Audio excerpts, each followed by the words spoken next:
Absolutismo.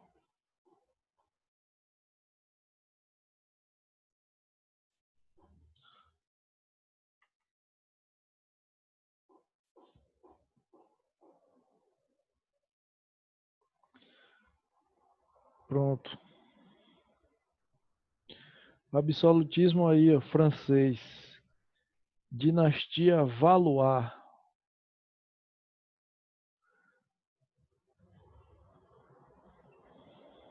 Habsburgo foi uma família que dominou durante muito tempo a nobreza, ou a nobreza o quê?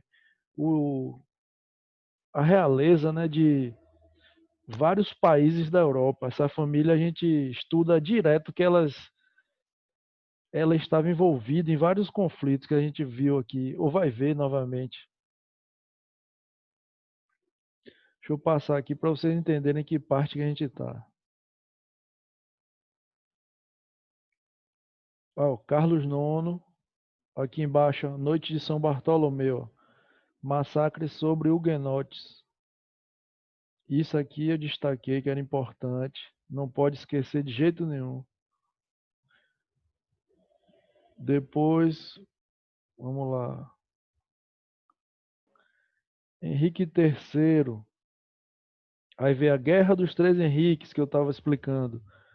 Henrique de Guise, que era o católico, perdeu. E aí o vitorioso foi esse Henrique de Bourbon. Pronto. Aí veio Henrique IV com Edito de Nantes, né? Que é justamente o perdão. Perdão não, liberdade de culto para os protestantes.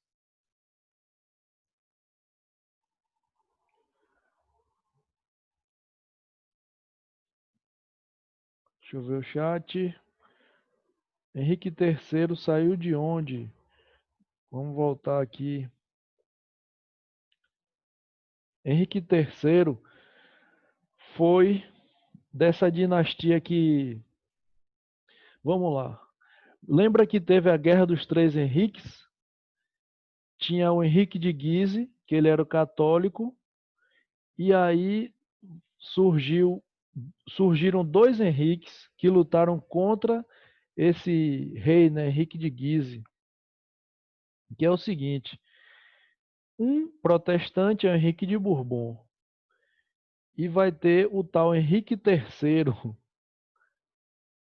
Ó, Henrique de Guise é assassinado pelo rei. Padre assassina Henrique III. O trono sobra para o Henrique de Bourbon. De onde veio Henrique III? Daquela família que eu estava falando sobre Carlos IX, que é a família que teve a noite de que fez a noite de São Bartolomeu com a mãe Catarina de Médici.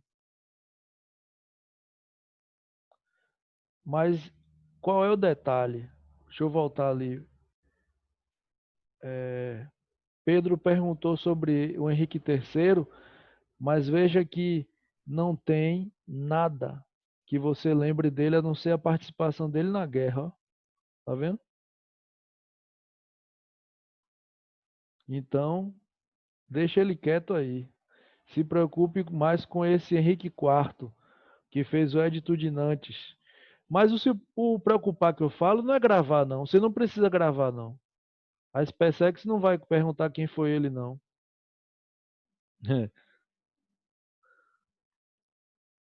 Aí, Luís XIII. Aí chega o quê? Na dinastia de todos eles, né? Dos Luíses. Olha lá. Quando fala assim, influência da, digamos, da nobreza ou da mãe, é fazendo referência a Catarina de Médici. Posso sim. Edito de Nantes foi uma lei que deu liberdade de culto aos protestantes. Eu já ouvi também pessoas falando que a pronúncia correta é edito, dando a ênfase no i, mas eu falo edito de Nantes mesmo. É uma lei que deu liberdade de culto para os protestantes franceses, porque o Henrique IV se converteu ao catolicismo. Ele era um protestante que se converteu ao catolicismo. E essa lei foi para estabelecer uma boa relação, né, com protestantes que viviam na França, já que ele mesmo era protestante. Veja que está sempre em destaque o nome do primeiro-ministro, Richelieu. A guerra foi entre Henrique III, Henrique de Bourbon e Guise, que era o católico. Exatamente. Isso foi conhecido como Guerra dos Três Henriques, quando houve essa guerra.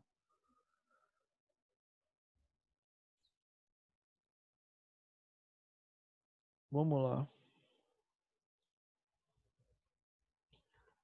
Cardeal Richelieu, né? Primeiro-ministro. Valeu, Paulo. Tem até um tecido famoso, né, chamado Richelieu. Aí quando termina, né, essa dinastia aí, essa dinastia não, esse período do Luís XIII, o que é que houve no momento aqui, ó? Guerra dos 30 anos. Veja o que aconteceu, Guerra dos 30 anos, Guerra dos 7 anos.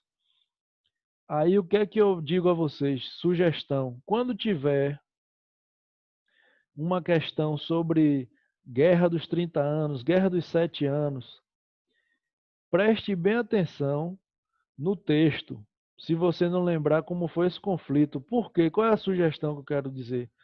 É que quem já estudou, a partir do texto que tem lá, você deduz, você vai lembrar. Foi uma guerra onde, a dos 30 anos, houve uma coalizão contra a França. Que coalizão foi essa? Os Habsburgos, que é aquela família real que dominava várias regiões da Europa, lutaram contra os Bourbons, dizendo que eles eram falsos católicos. Era uma guerra de interesses, né, territoriais, né? Mas aí usou o tema religião, usaram o tema religião. Foi França contra Espanha, Sacro Império e Holanda. Quem eram esses? Eram Bourbons versus Habsburgos. Duas famílias disputando poder. Tudo era interesse, não tinha. O problema não era religioso, entendeu? A religião estava como um problema, mas o principal ali era disputa de território.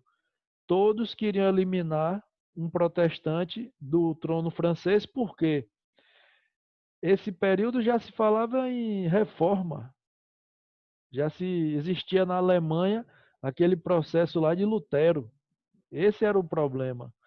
A igreja não queria perder o poder territorial. Então a França vence e assina um acordo chamado de Westfália, que foi um acordo de paz, né? Porque a França venceu a coalizão aí dos católicos. Após isso, os países derrotados aceitaram que a França na terra era forte, a Inglaterra era mais forte no mar. É daí, desse período da Guerra dos 30 anos, que surge a questão de que no mar ninguém venceria a Inglaterra. Nesse momento, né? E a França já era forte em terra. Após isso veio o Rei Sol, né? Luís XIV, que é o símbolo do absolutismo francês. Olha ele aí. Cardeal Mazarino. A verdade é que o Rei Sol gastou demais. A verdade é essa. Os gastos aumentaram muito, né? Com Luís XIII já teve um problema que foi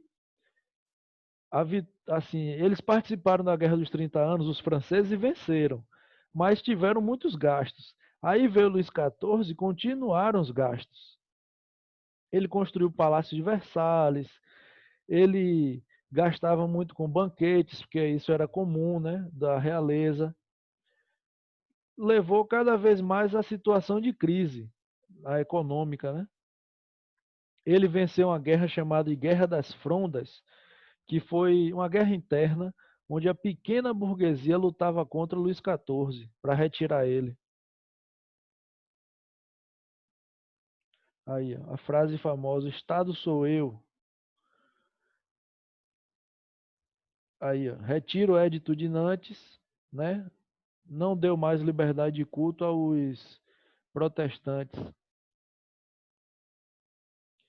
Ele que criou, turma, muito do que a gente vê hoje na família real inglesa, aqueles, a- todo aquele comportamento nobre que existe, a etiqueta, que a gente conhece como a palavra etiqueta, aquele comportamento Luís XIV desenvolveu muito, porque ele queria mostrar a diferença entre o comportamento de uma nobreza em relação ao povo. Por isso tem aquele protocolo todo para falar com a rainha inglesa ou de outro país da Europa. Não é só chegar lá e bombardear e falar. Eles inventaram procedimentos para diferenciar a família nobre de quem não era nobre. É por isso que tem um protocolo para falar isso. Existe até hoje, né? Na Inglaterra você vê isso sempre. Então, Rei XIV, a consolidação do absolutismo, com muitas dívidas, milhões de dívidas para a economia francesa.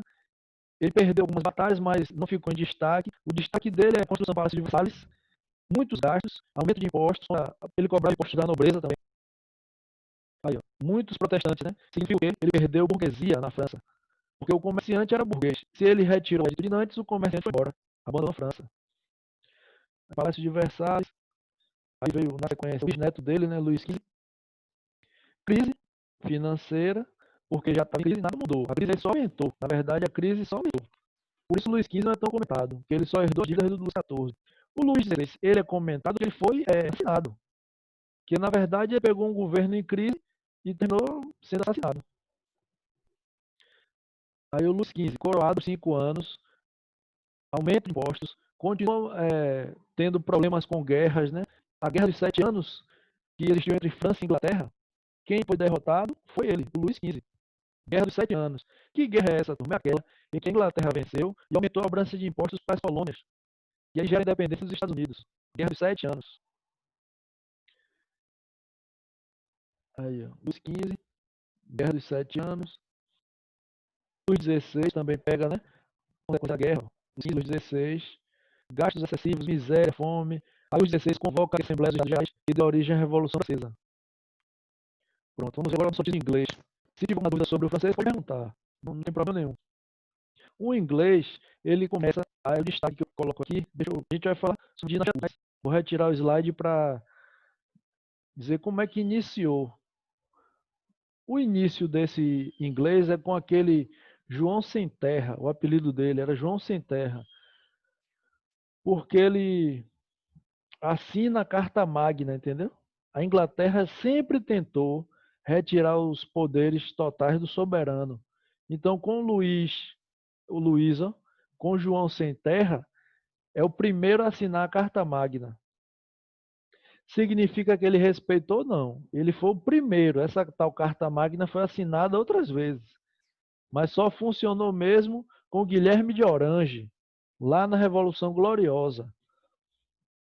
Então, o João Sem Terra assinou, é, aumento de impostos, ele teria que convocar o parlamento, mas com certeza ele não fez. Ele só assinou a carta para amenizar, digamos assim, protestos.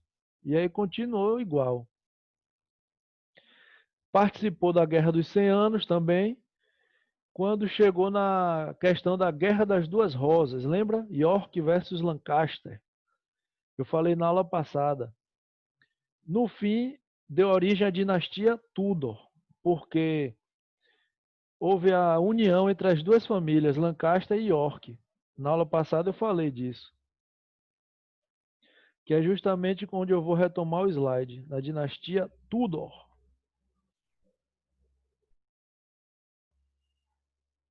Aí, ó, dinastia Tudor. Veja que já começa com o slide de Henrique VIII. Porque Henrique VIII é aquele rei que fez Cadê o ato de supremacia? Ali está escrito. Ele toma as terras da Igreja Católica e cria a Igreja Anglicana, né? Tudo baseado na Reforma Luterana. Então, quem foi, digamos assim, o expoente do absolutismo inglês? Você pode lembrar de Henrique VIII e não pode esquecer de Elizabeth, a filha dele, uma das filhas dele. Essa Elizabeth foi filha de uma mulher protestante. Então ela era protestante. A irmã era católica, que foi filha de uma rainha católica. Então, teve essa diferença lá. Lembra que eu falei que na França direto ocorreram disputas religiosas? Na Inglaterra tem o mesmo processo. Então, Henrique VIII foi lá, fez o ato de supremacia, criando a Igreja Anglicana. Deixa eu ver o que mais. Na sequência veio a filha dele. Não, veio Eduardo VI, que não teve tanta, digamos, tanta evidência. Eu quero chegar em Blood Mary, né? Aí, ó, Maria I, que foi a filha dele. Essa aí era a mais velha, né? Que é Elizabeth. Foi destaque e católica, valorizava muito a religião católica. Olha aí o que que ela fez. Perseguição aos protestantes, anglicanos e calvinistas.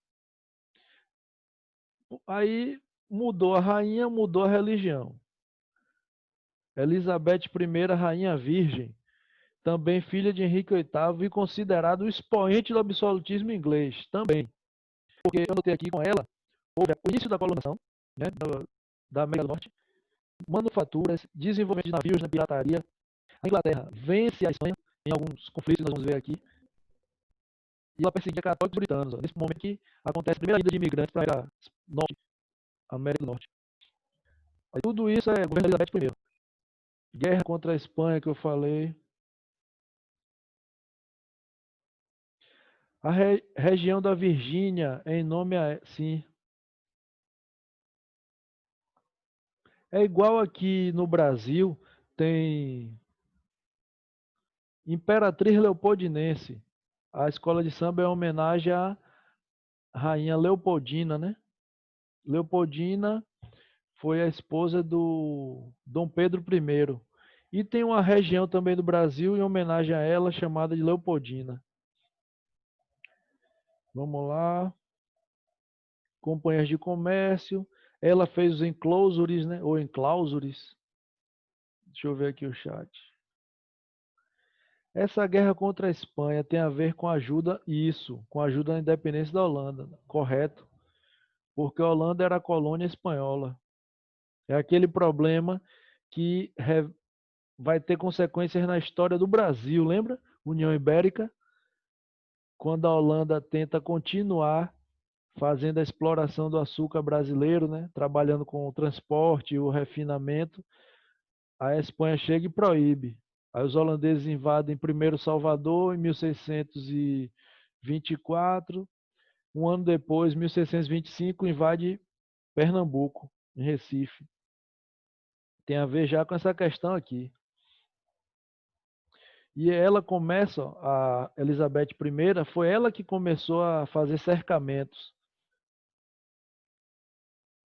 Ela fez o que era necessário para a Revolução Industrial, entendeu? Preparou terreno para plantio, cultivo do que seria utilizado depois como pasto, para lã, criação de ovelha, entendeu?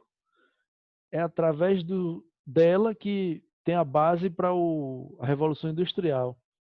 Além dos cercamentos, a gente sabe, né, que houve acumulação primitiva de capital com mercantilismo no período dela.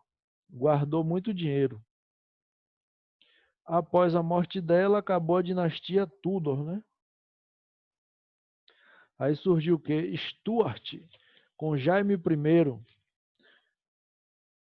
Concentração de poderes, persegue católicos e puritanos, ou seja, ele era anglicano. Mais puritanos foram para a América do Norte, né? Quando fala assim, América é Estados Unidos. Guerras religiosas. Após Jaime I veio quem? Carlos I. Novamente, ó, assinou a petição de direitos, igual João Sem Terra. É a mesma ideia, é assinar que todos os poderes não estariam nas mãos do rei. Eles assinavam, mas não cumpriam, entendeu? Veja aqui embaixo de petição de direitos, olha o que está escrito.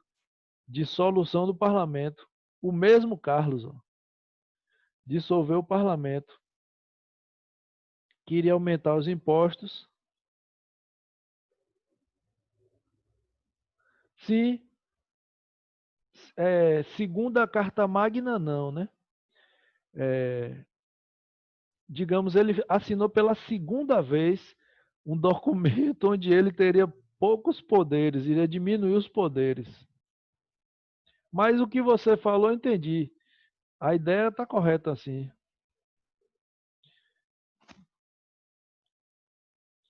Porque essa história de assinar petição de direitos é diminuir os poderes do rei na Constituição, na Carta Magna.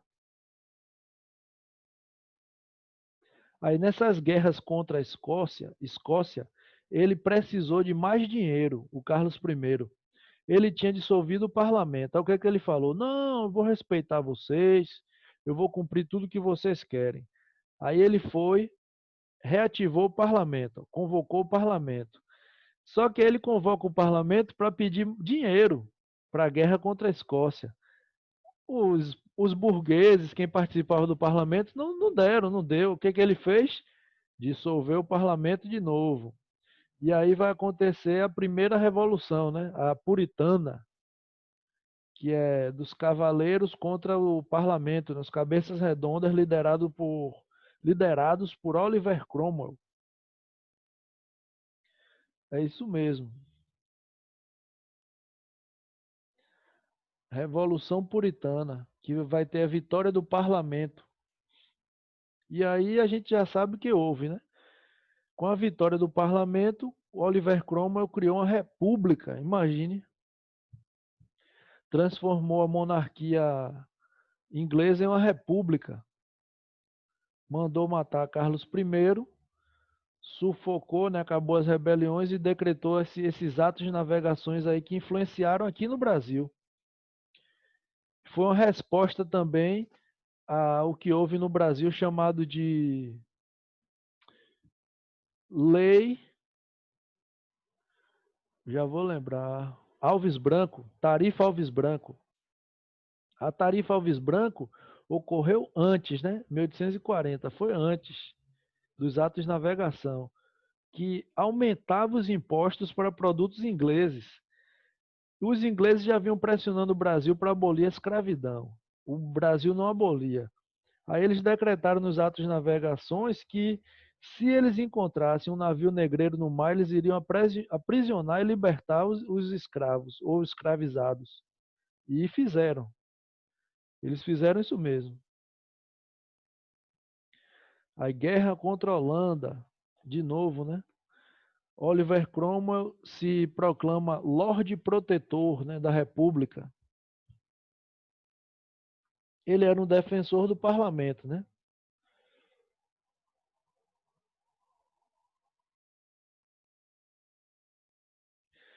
Após a morte dele, eu estava lendo aqui, vocês já sabem que o filho dele não conseguiu, né? Dar conta da continuidade do governo. Após a morte dele, voltou a monarquia. Aí, ó, Carlos II volta ao trono perseguindo puritanos. Ele era católico. Novamente guerras com a Holanda. Por que de novo, turma? Inglaterra e Holanda? Porque eles eram potências navais, entendeu? Estavam disputando poder no mar. É, falam isso, Paulo, que o Richard Cromwell foi fraco, né? Não conseguiu administrar. Mas isso é até comum. Geralmente, os filhos nem sempre dão continuidade à vida desses reis aí ou rainhas. Não são todos que dão continuidade.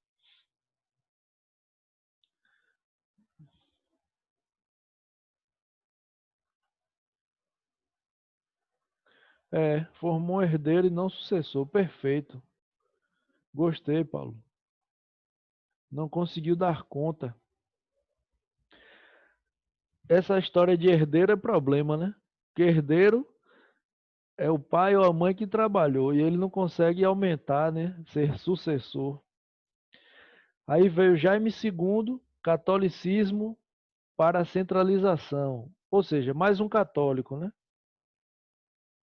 E aí não funciona bem porque o parlamento vai lá e obriga ele a abdicar, obriga ele a sair. É nesse momento que vai ter a tal Revolução Gloriosa, que é quando a Maria Stuart foi chamada para ser a rainha junto com seu marido, o holandês Guilherme de Orange, que era justamente o rei da Holanda, que um nobre holandês, né, que estava contra a Inglaterra. Mas como ele casou com Maria Stuart, ele foi parar no trono inglês. Olha que contradição. Mas aí ele assina, né, a Carta Magna reconhecendo que os poderes seriam divididos, né, entre o parlamento e o rei. Foi a revolução sem morte. Ele assinou Bill of Rights. Ficou muito. Foi reconhecido isso. Aí, vitória do parlamento e fuga do rei, né, Jaime II. Guilherme de Orange vira Guilherme III, Maria Stuart Maria II, e aí rompe com o absolutismo, né? Soberania do parlamento, monarquia constitucional e fim do absolutismo inglês. Porque aí vai ser monarquia constitucional, entendeu? Não é mais absolutismo. Pronto. Retirar esse slide aqui. Ok. Nesse mesmo período, houve também o. Deixa eu ver o tempo aqui rapidinho. Eu acho que já está quase na hora de mudar, né? Não, faltam 4 minutos e 30.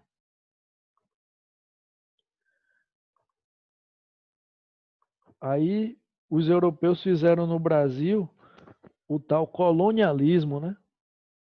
Que foi a colonização do Novo Mundo entre portugueses e espanhóis. Depois vieram os franceses e ingleses. Mudou o eixo, né? O eixo sai do Mar Mediterrâneo e vai para o Oceano Atlântico, onde iniciou esse processo de que a gente chama hoje de globalização, que é a troca, né, de informações entre os dois mundos, com influência da Igreja Católica, da burguesia, né? Nesse período, a riqueza era baseada em algumas características do mercantilismo, né? Um país era rico se tivesse muito ouro, lembra? Metalista, foi o caso espanhol. Tinha que ter balança comercial favorável, vender muito e comprar pouco. Quem fazia isso? A Inglaterra. Além do metalismo, houve uma questão chamada de comercialismo, né? Foi feito pela França, que era vender artigos de luxo. A França era grande produtora de artigos de luxo. A Inglaterra, a gente já sabe, foi a única que conseguiu se dar bem com o mercantilismo, porque ela comprava muito e vendia pouco. Os outros não, viviam esbanjando, com gastos excessivos, e aí já era, falhou.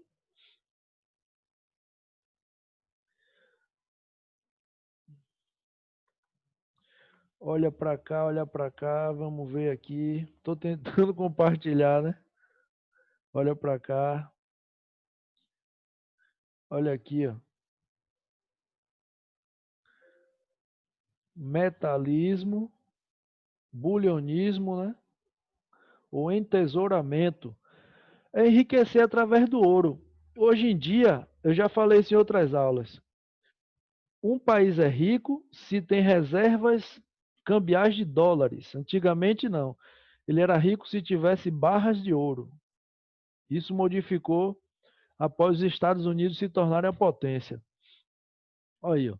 Bulionismo era o espanhol, francês é cobertismo ou comercialismo, industrialismo.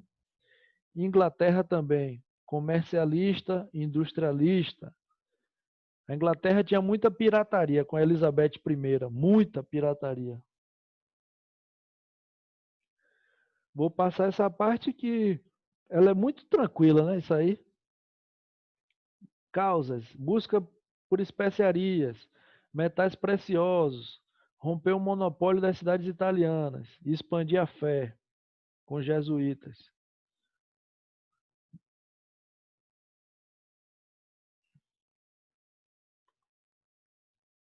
Colbert foi ministro de um desses Luís, o 13.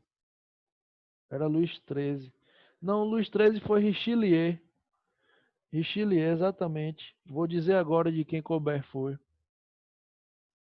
Colbert é do período posterior. Colbertismo. Luís 13 era Richelieu. Luís 14 teve Mazarino. Colbert foi depois. Vamos voltar para o mesmo link, viu, turma? Menos de um minuto aí. Foi depois que o Mazarino morreu, que o Mazarino estava com o Luís XIV, morreu e veio Colbert.